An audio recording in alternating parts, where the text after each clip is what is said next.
Namaste, dear children. Today we will be dealing with the last few topics of our chapter. Lesson objective for today's class are as follows.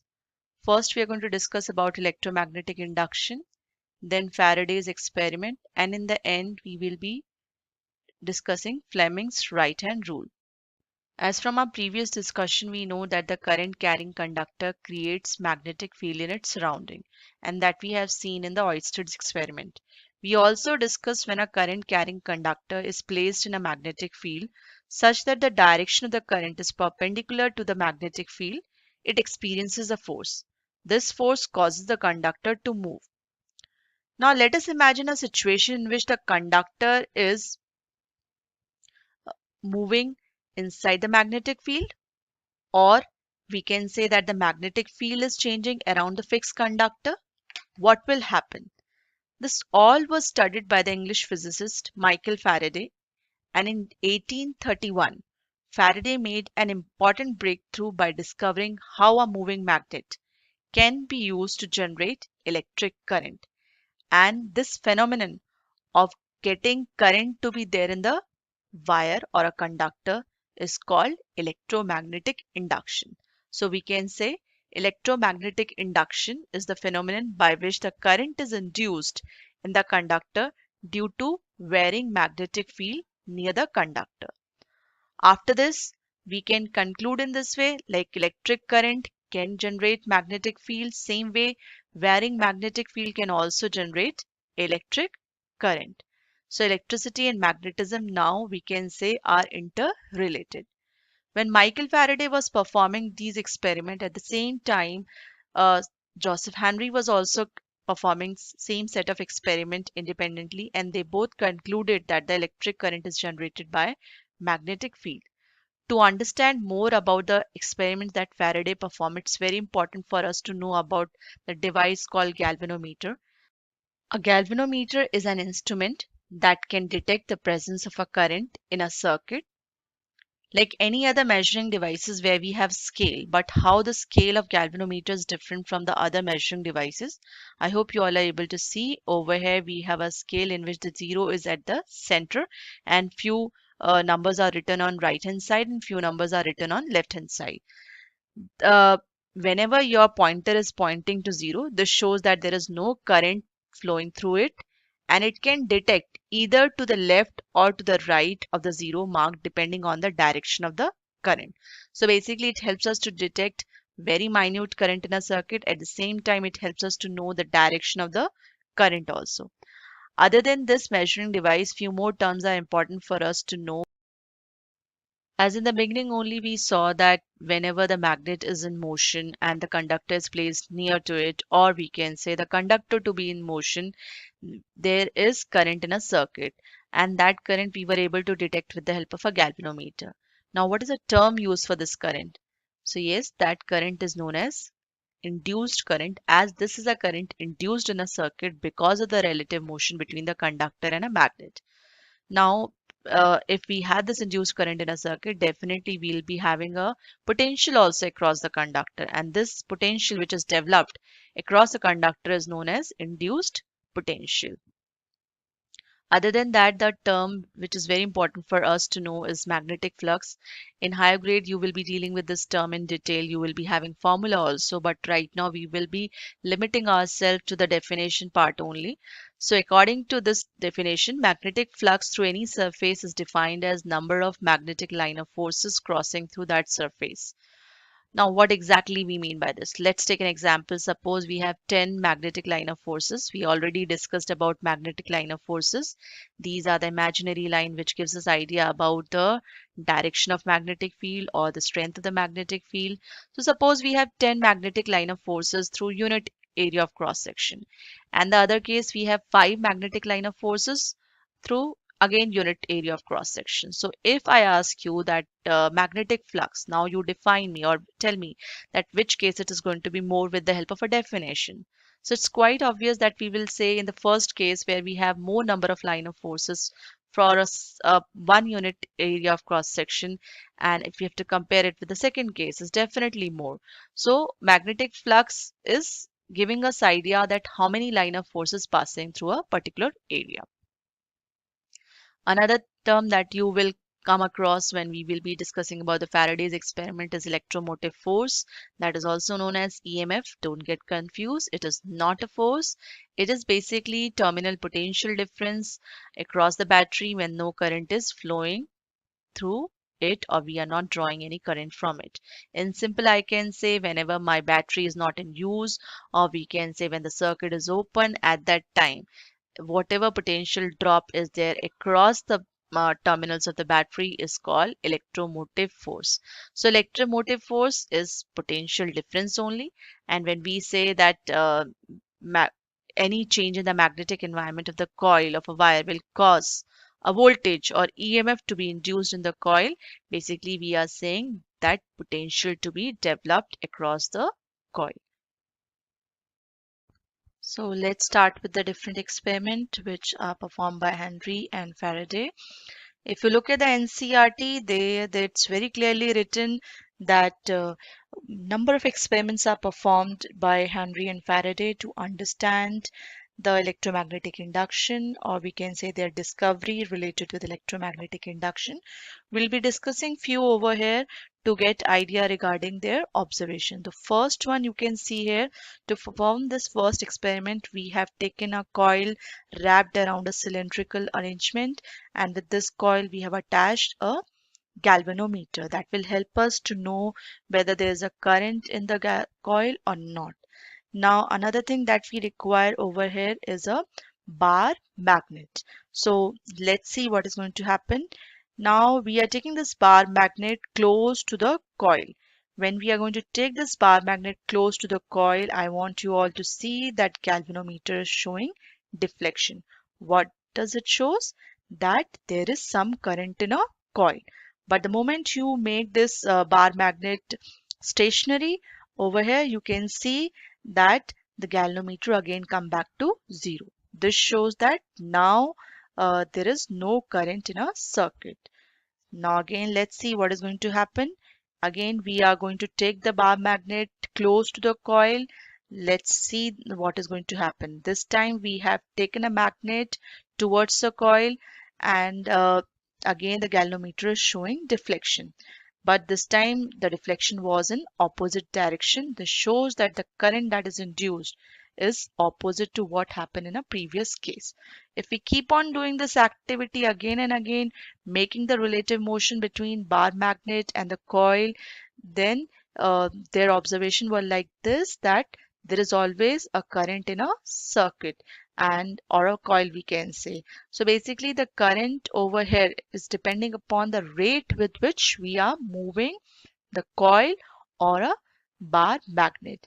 So relative motion between the coil and the magnet induces a electric current in the coil. This was the first observation of Henry and Faraday.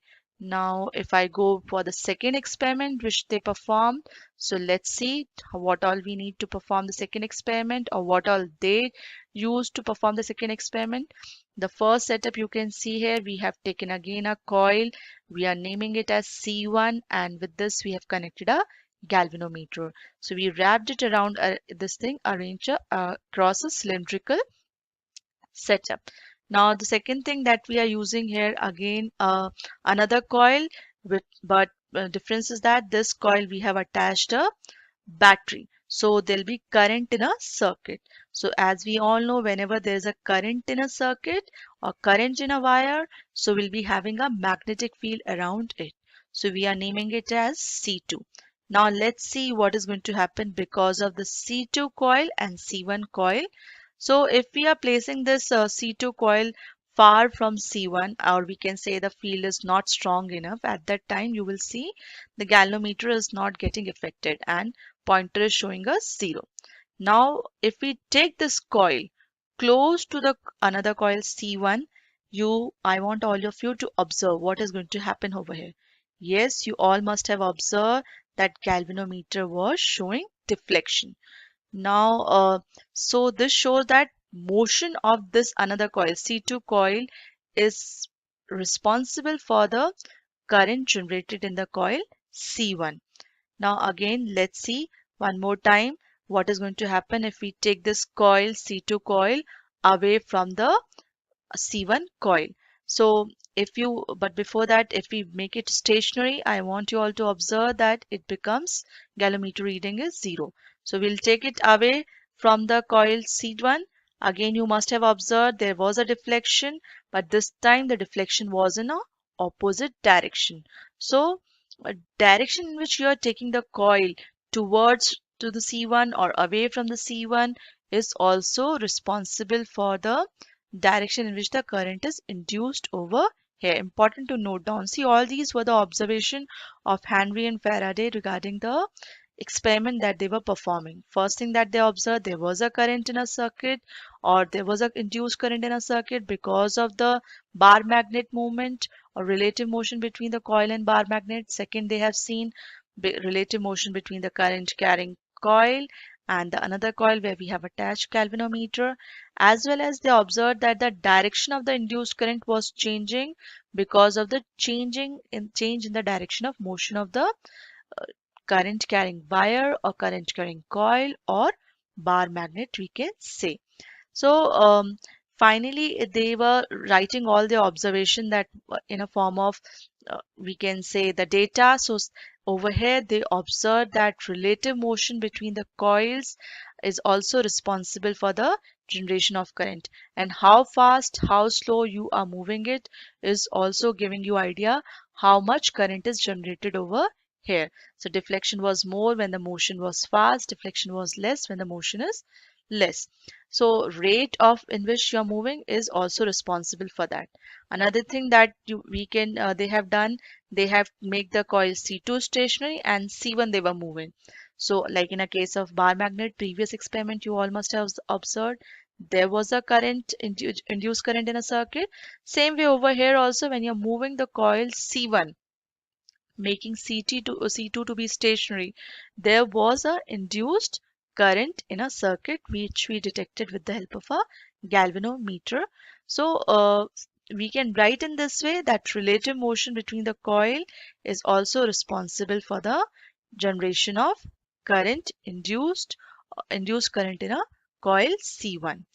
Now let's see the third experiment that they have taken or performed. To perform this third experiment, let's see what all we need. So third experiment, if I go to perform the third experiment, again the first thing that we are taking coil C1 attached with the galvanometer, and another thing that we are using here, a galvanometer, a coil in which the battery is attached. But important to note down over here, the key is open right now. So when his key is open, I want you all to observe what is going to happen when we are tapping the key and we are just breaking the key, switching, or we can say making or breaking the switch over here. So I want you all to observe what is going to happen over here. So let's see, if the key is open over here, we are not able to see any deflection galvanometer. Galvanometer reading is 0. But now if I'm going to close the key, I want you all to see what is going to happen. Yes, there is a deflection and magnetic field also generated around the current carrying coil.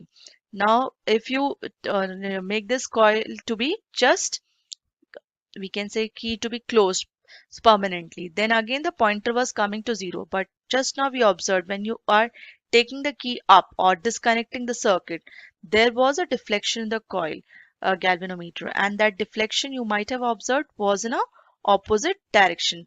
So we can say here on releasing the key also there was a momentarily deflection in the galvanometer. If we keep on doing this thing again and again, tapping the key, disconnecting the circuit, or again making or breaking the switch, so there was a deflection shown in the galvanometer.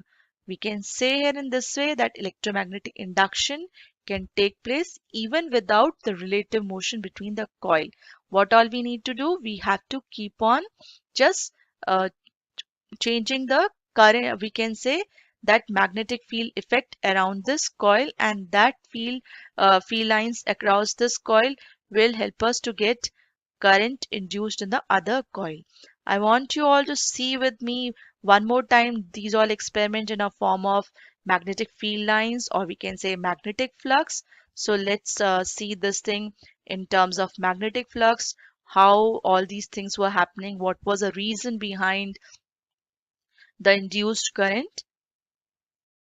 So just now we have discussed all three experiments of Faraday. So first experiment, I just want you all to see one more time with me so that there'll be no confusion, because we have question based on this topic in the NCERT, and it's very important for us to come to the right conclusion when the question is in a form of diagram, and if you have to write about the direction in which the current is induced.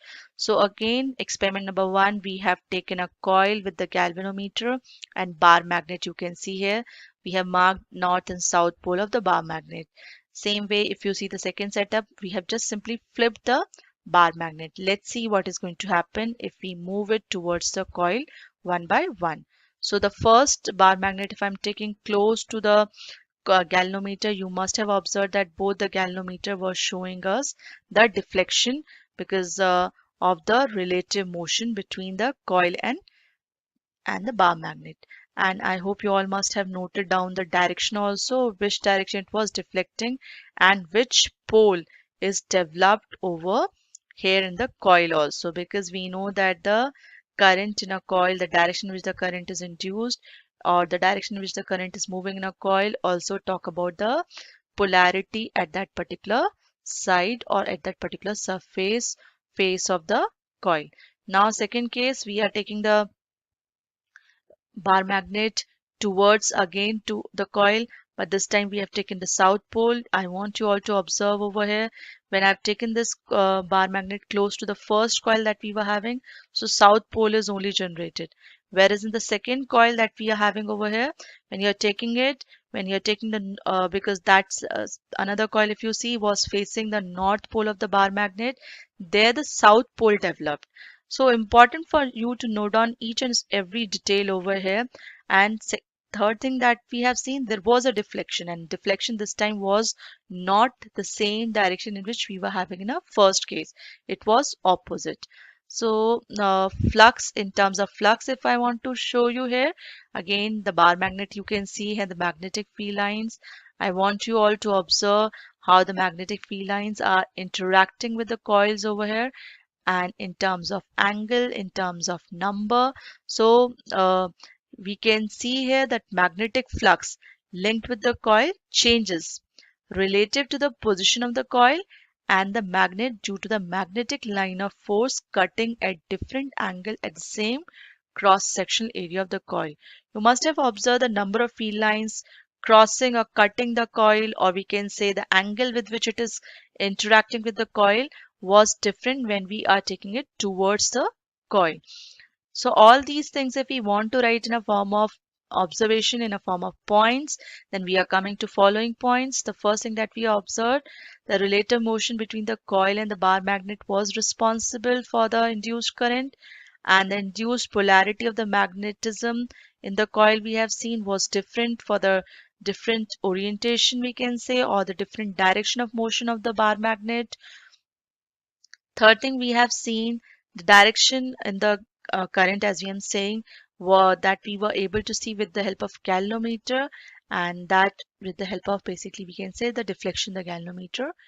Lastly, we have observed that the induced current was available only as long as there is a relative motion between the coil and the magnet. So if noting down all these things, we can say that coil can be moved by fixing a magnet, or we can say both the coil and magnet can be moved, and basically there should be a relative velocity between them or relative motion between them. When it comes to magnetic flux linked with the coil, changes relative to the position of the coil and the magnet, that we can do either by moving the coil or by moving the magnet. And the current and the deflection, if we say, is larger if the relative velocity between the coil and magnet is large, and hence we can say the rate of change of flux across the coil is more. So these are the things that comes out from the first experiment of the Faraday. Now if we go for the another two experiment that we have, so we are writing it together only over here. Faraday's second experiment, you all must have observed just now that we were using the coil, we naming it as C1 C2, but here I'm using a term P and S. I just want you to understand what do we mean by P and S over here. when it comes to using it in a form of our, we can say, derivations in terms of our things given in the NCERT. P is basically representing the primary coil. Primary coil is basically the main source of, we can say, magnetic field over here, and that magnetic field we are getting because of the current in a coil. Where, or we can say over here we have attached a battery. That coil is called primary coil. Another thing in experiment number 3, we were observing the role of key also. So we have taken it over here only. Now the coil in which the current is going to be induced, that is called secondary coil. So there we have galvanometer to detect whether the current is there or not there in the circuit in terms of magnitude, in terms of direction.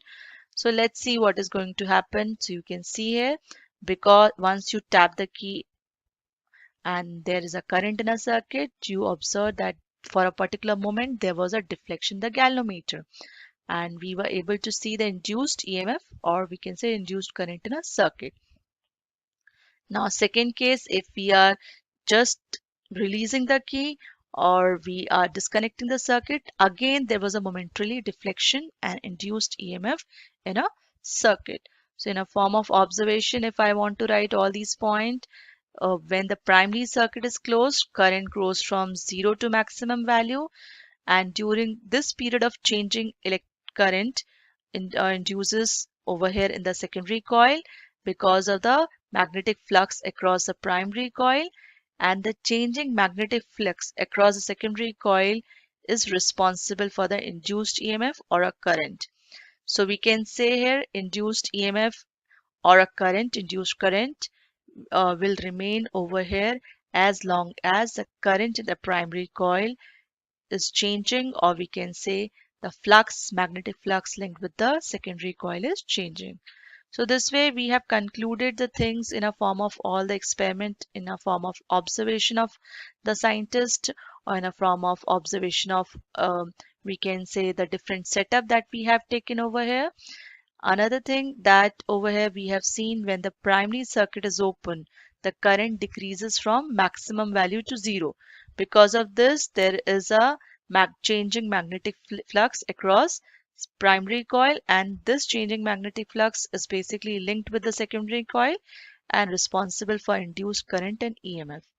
But it is very important to note down over here the direction of the current in the secondary coil is reversed, that we observed through the deflection in the galvanometer if we compare it with the previous case.